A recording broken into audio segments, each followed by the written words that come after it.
Bonjour à tous les amis, bienvenue sur la chaîne Sam Agriculteur Indépendant, et Sam c'est moi. Alors ça y est, le salon de l'agriculture et ses lumières, c'est terminé. Chacun est rentré dans sa ferme, dans le silence et dans la solitude, mais aussi face aux réalités. Le bureau s'est encombré d'une semaine d'absence, malgré la simplification tant attendue, et les factures s'accumulent et doivent être réglées. Leur montant inquiète, surtout face aux rentrées d'argent qui ne sont plus en adéquation, mais surtout et aussi face aux perspectives pour 2024.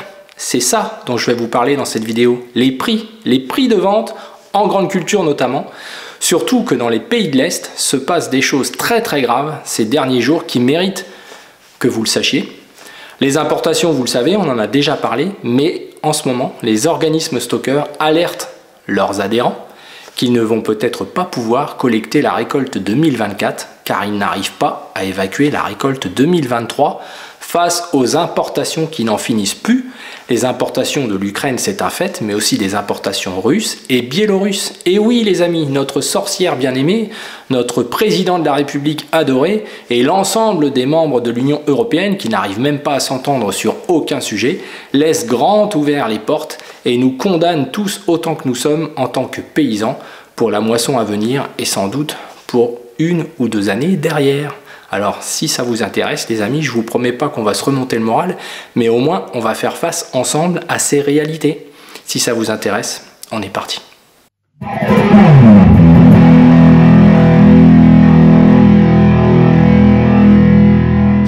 Allez en route les amis, on va parler notamment de prix puisque j'aimerais vous donner des nouvelles toutes fraîches des pays de l'Est avec des réalités qui font froid dans le dos et qui ne peuvent que nous inquiéter pour la moisson à venir car il n'y a aucune raison que nous en soyons épargnés. Alors la première des choses, c'est que certains d'entre vous, amis citoyens, ou pour tous les agriculteurs qui ont d'autres productions que la grande culture, s'imaginent et fantasment un petit peu que le céréalier se lève le matin, allume sa tablette, regarde les marchés, il vend, il achète, il spécule, bref, il s'en met plein les poches et il est fin heureux. Il se trouve que ça se passe pas comme ça, surtout depuis que le marché mondial est complètement dérégulé, avec une sorte de référence à ce marché, mais qui fait que sur le terrain, on en est souvent très loin, et c'est ce qui se passe aujourd'hui. On a un marché mondial, des informations du prix des céréales qui ne correspondent pas au marché physique de ce qui s'échange sur le terrain, et c'est donc encore plus vrai dans les pays de l'Est, et c'est en train tout doucement, jour après jour, de gagner du terrain pour s'approcher de la France et de tous les autres pays européens. Alors c'est très important d'en parler parce qu'il ne faut pas se mentir, après un salon de l'agriculture où on palabre, on discute beaucoup, on fait beaucoup d'effets d'annonce, mais la réalité est beaucoup plus grave puisque de toute façon la campagne est en train de se faire et elle va être dramatique et catastrophique si rien n'est fait très rapidement puisque chaque jour qui passe va accentuer le phénomène. Alors si je prends le marché justement, je ne prends pas ma tablette, je prends un bout de papier, le marché européen aujourd'hui en blé nous donne un prix en mars 2024 là à 184 € et pour septembre, donc pour la récolte à venir, on serait à 200 €. Il se trouve que moi, ma coopérative, donc ce prix-là, moi je ne peux pas vendre directement comme ça, il faut que j'affrète un camion, que j'envoie, ça c'est le blé rendu à l'endroit où on l'achète. Donc ça peut être un port, ça peut être un meunier, ça peut être un endroit éloigné de sa ferme et on doit payer le transport, etc. Ça c'est le prix arrivé au bout rendu, comme on dit. Il se trouve que beaucoup d'entre nous passons par un courtier ou passons par un acheteur privé ou un négoce ou une coopérative. Eh bien le prix de ma coopérative aujourd'hui pour la récolte 2023, donc celui qui était à 184,50 €, moi il m'est proposé à 160 €, taxes compris, vous savez les petites taxes qu'on paye à nos amis, à GPB et compagnie là, qu'on peut ne pas payer d'ailleurs. 160 €, 158,32 € sans les taxes. Ça c'est le prix qu'on me propose. Donc vous voyez déjà il y a un écart de 25 € quasiment. Sachez que ça c'est ce qu'on appelle la base, c'est-à-dire c'est la marge de l'organisme stockeur, ce qui est logique, c'est aussi les coûts de transport, les coûts de triage éventuels. Voilà, on va dire que c'est comme ça que ça se passe. Eh bien, il se trouve déjà qu'au sein même de notre pays, il y a des bases, donc cette fameuse marge, qui peuvent aller jusqu'à 35, 45, 50 €. Le record étant dans la Marne, d'après un internaute qui m'a communiqué les chiffres exacts de ce qu'il a eu par sa coopérative locale, qui, je le rappelle, est une des plus grosses de France. Alors, ça vaut le coup de grossir pour proposer des prix minables aux agriculteurs, encore moins élevés qu'un agriculteur tout seul qui va vendre. C'est quand même ça qui est dramatique. Donc, on a déjà ce problème en interne. On a un problème en interne, on l'a vu avec le lait, on l'a vu avec tous les produits agricoles. Il y a un vrai problème de respect et du prix de marché mais aussi d'avoir des marges cohérentes. L'agriculteur ne peut pas payer le fonctionnement d'organismes à cette hauteur-là. Mais ce qui est en train de se passer est bien plus grave, c'est que justement, avec l'entrée de blé extérieur à l'Europe, donc il y a du blé ukrainien, vous n'êtes pas sans le savoir depuis 2021, quasiment. Donc le prix du blé en mars 2023, il venait de chuter, après la fameuse hausse durant la guerre en 2022. Donc il était à 265 €. Sur le marché, il est à 184 aujourd'hui. Et il était monté en mai 2022, donc 6 mois avant, à 438,25 €. C'était le record et ça n'a jamais été plus haut. Sachez que personne, pas un agriculteur, n'a vendu du blé à 438 €. Donc ça, c'est la réalité des marchés. C'est ce qui a conduit qu'on a fait monter les prix partout pour les consommateurs. Sachez qu'aujourd'hui, on est revenu à un prix égal à avant la guerre en Ukraine, mais que le prix sur le terrain est en train d'être en dessous du prix avant la guerre en Ukraine. Alors, un ami m'expliquait il y a une quinzaine de jours qu'il avait toujours son blé, donc un ami qui est en République tchèque, qu'il avait toujours son blé, une partie de son blé sous son hangar. On lui a proposé il y a 15 jours 3500 couronnes de la tonne, soit 140 € de la tonne pour lui acheter sa récolte 2023. Évidemment, ça ne lui convient pas, ça ne lui permet pas d'arriver à son prix seuil. On lui garantissait ni la date d'enlèvement, ni la date de paiement. Ça, c'est un truc incroyable qui n'était jamais arrivé avant. Ils sont comme nous, ils ont les mêmes organisations. C'est pas la foire à neuneux en République tchèque, c'est comme en France. Il y a des contrats, c'est carré. C'est souvent l'agriculteur qui fait un peu, qui baisse les yeux, malheureusement, mais c'est comme ça. Agrofert, qui est le premier collecteur en République tchèque, achète du blé 2023, donc de la récolte dernière, à 3200 couronnes, soit 128 €. Vous imaginez 128 €. Le prix mondial, il est comme nous. Il peut y avoir un écart avec la distance, le transport, mais on s'en fout. Le prix, c'est celui-là. Pourquoi c'est celui-là? Car des trains de blé ukrainiens arrivent chaque jour en République tchèque. Il y a même des lignes de train qui sont prioritaires, les amis. Prioritaires. Ils sont déchargés en République tchèque, mis en big bag, et les camions semblent partir pour l'Allemagne. Tout le monde se pose la question, pourquoi? Pourquoi ne vont-ils pas jusqu'en Allemagne? Est-ce qu'ils s'en vont en Afrique? Personne ne sait. En tout cas, ce qu'on sait, c'est que chaque jour, les organismes locaux ne peuvent pas vendre leurs récoltes qu'ils ont achetées à des agriculteurs locaux, ne peuvent pas en acheter aujourd'hui. Ils sont pleins. Et l'inquiétude qu'avait donc mon ami, c'était comment vendre son blé? Comment envisager la récolte 2024 si tout le monde est plein et que lui-même a son stockage encore avec du blé dedans? Le vendre à perte? Oui, c'est la solution. Vous allez voir que c'est celle qui va être préconisée par les organismes stockeurs qui écrivent à leurs adhérents, c'est pour vous dire. Aujourd'hui, s'il vend le blé au prix actuel, il va perdre plus de 300 € de la tonne. Donc pour lui, sur sa ferme, ça représente plus de 100 000 €. Je ne sais pas si vous voyez un petit peu dans quel cinéma on est. Alors qu'est-ce qui s'est passé?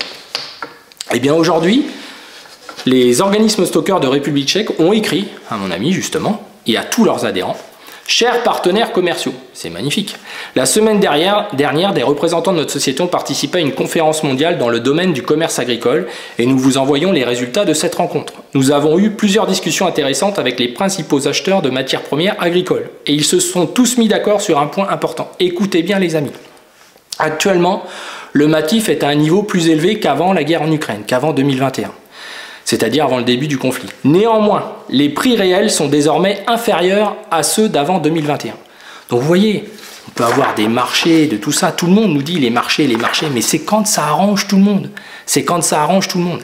Et la rentrée aujourd'hui de ce blé ukrainien, mais aussi de blé russe et de blé biélorusse, depuis 1 an et demi, avec la même méthode, en big bag, devant et au sus de tout le monde. C'est d'ailleurs pour ça que les ministres de Pologne et d'autres pays se sont mis avec leurs agriculteurs, mais ils n'ont pas gain de cause. Ma sorcière bien-aimée ne dément pas Ursula von der Leyen et elle ouvre grand les vannes et notre président ne fait que s'exécuter. Et d'ailleurs, entre eux au niveau européen, ils ne sont pas d'accord sur le sujet.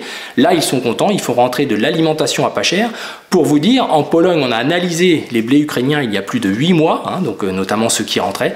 Plus de 30% de ces blés n'étaient pas conformes aux normes européennes en termes de résidus de produits phytosanitaires, en termes d'OGM, etc., etc. Mais c'est une honte et il faut que vous le sachiez. Donc qu'est-ce qui leur a été dit à cette entrevue? Compte tenu de ces faits, nous tenons à vous informer que dans les jours et les mois à venir, les clients n'augmenteront pas et n'auront aucune raison d'augmenter les prix d'achat des matières premières céréales. Ça, c'est ce qui nous arrive. Chaque jour, on a perdu 2 € aujourd'hui. On va continuer d'en perdre. Attention, moi je suis pas un expert, loin s'en faut. Je sais à peu près acheter, vendre, je suis nul. Voilà, je fais pas toujours des bons coups.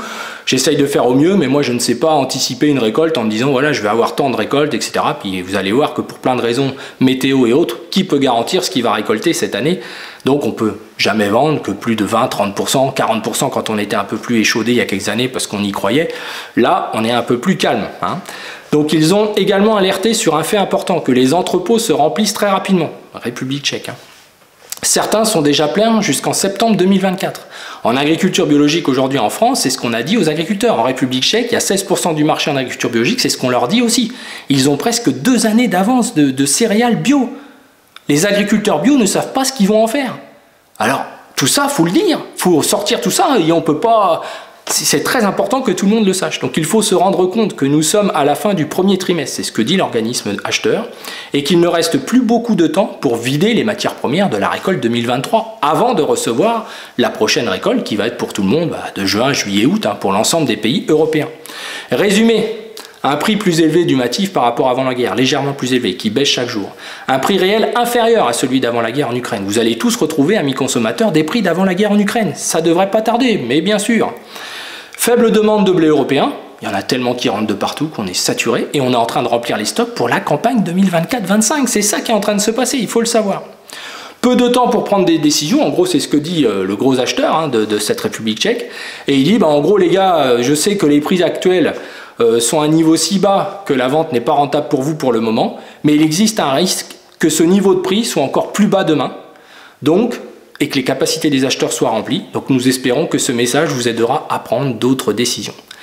Donc vous voyez les amis dans quelle misère on est. Le maïs est à 140 €. Je ne sais pas si vous voyez, 140 €. Vous enlevez les frais de séchage, ça fait un maïs à 110 balles dans le meilleur des cas. Nous on va en faire 50 hectares parce qu'on n'a pas pu faire tout ce qu'on voulait, etc. On a aussi des choses à gérer techniquement. Je pense que tout le monde a la même chose à gérer. Là seulement c'est important. C'est un impondérable technique pour les agriculteurs, pour gérer le désherbage, etc. Avec des solutions qui s'en vont jour après jour.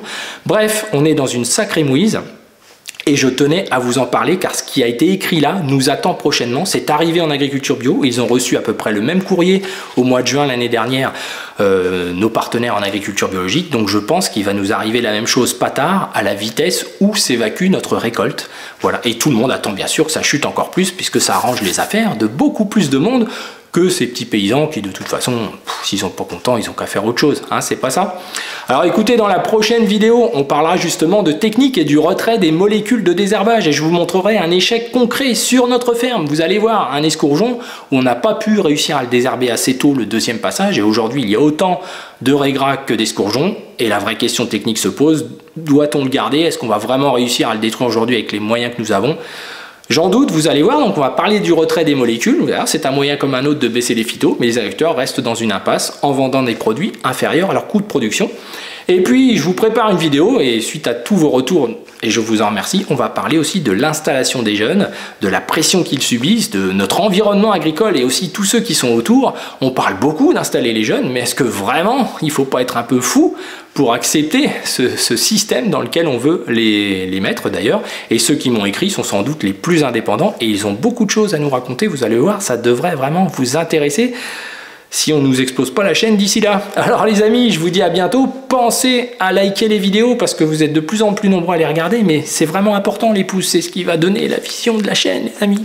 Alors je vous remercie beaucoup, pensez à vous abonner et surtout force et honneur, car je vous garantis qu'on va vivre quelque chose qu'on n'a pas vécu depuis très très longtemps et on va pas être aussi solide qu'il y a 20 ou 30 ans lorsque les cours pouvaient arriver à des niveaux aussi faibles et ça va faire très très mal, j'en ai bien peur. Alors je vous dis à tous bon courage, une bonne fin de semaine et à bientôt.